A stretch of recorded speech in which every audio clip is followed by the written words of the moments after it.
we talked about the fatalities and the injuries on that night. Do you also consider yourself a casualty of what happened that night? Yes, definitely. Why? We've suffered from the following morning of the incident till present. We've lost our jobs, we've received death threats, we've been attacked while I've been at home. We've had windows smashed, my car's been vandalised and attacked. I've got young kids, so I'm constantly just fearing for their safety after everything that's happened to us. When did you first hear that your brother was involved in this? The following morning, 7 a.m. And who told you? My mother-in-law, she had received a call from my mum to tell her. She came and woke me up to tell me.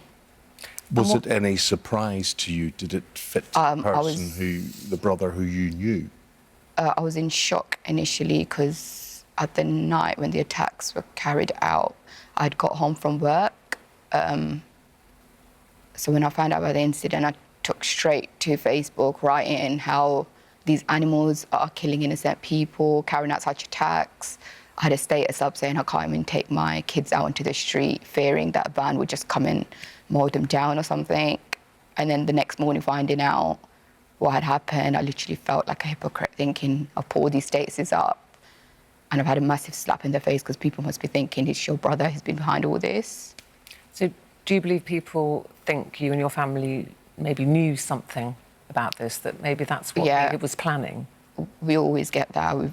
I mean, even now when I meet people, I'm having to explain myself or justify his actions constantly, try and make out that I'm not like him or, you know, we're not like him constantly. And I think the only people I've known for like 20 years plus are the people that have stuck by me. I've lost new friends that I made. I lost all the friends I made at work after losing the job, so... And the work situation, we should tell people that you worked in the security industry. I did, yeah. In a way, do you understand why your security clearance was withdrawn? I do in a way, but in a way I don't, because I worked hard all my life to stay out of trouble, to make a future for myself, for my children. And then for me to lose my job and my counter-terrorism clearance over the actions of my 27-year-old brother, who I wasn't living with, who I wasn't linked to, I haven't been arrested, and then for me to lose all that, my livelihood, my job, my children's future, I constantly question that, yeah. Well, your defence would be you're not your brother's keeper, really. I'm not.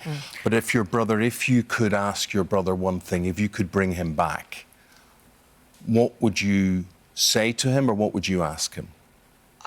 Why? Why kill those innocent people? What have they done to you? I know this is very hard for you. You know, despite what he did, you've lost your brother, your mother's lost a son. The repercussions... Are you crying for your brother? Are you crying for the people who died on that night? Those people?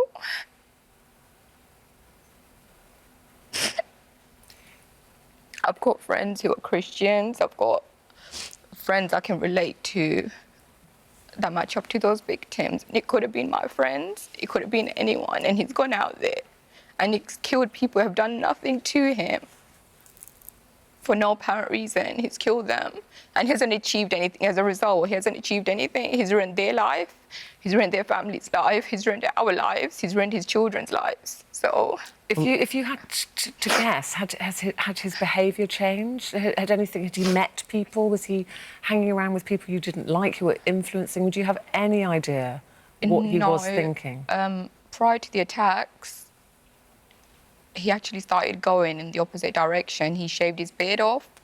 He was wearing normal modernised clothing. He started going out, watching movies, things like that. So we were thinking, do you know what, he's coming back to being the normal Khuram he used to be, because I got married in October 2012 and he was your normal 23-year-old then. He used to go out clubbing, he had girlfriends, we would go out together, have a good time.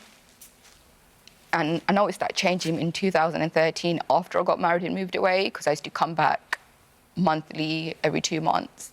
And I noticed that change. We started growing the beard, he started praying more. Where did that radicalisation happen? He didn't have friends who changed him, and he hasn't been out of the country for him to have that change. So it happened in this country? It happened in this country, and it's happened either through social media, the computer. I can't think of any other way he would have been radicalised other than sitting behind a computer screen. That's my... Your husband was concerned about his behaviour, wasn't he? Yeah, my husband reported him to the anti-terror hotline in 2015. And he said to them that he's had a worrying conversation with my brother and he was likely to do something stupid, were his exact words, and to follow it up, but nothing was done after that call. No action Did you was taken. assume because they hadn't followed that up that they hadn't found any evidence of anything wrong? I'm assuming that, but then obviously we've come to know now that they were, you know, following him around, they were keeping an eye on him, but could they have done more? They're the only people who can answer for that.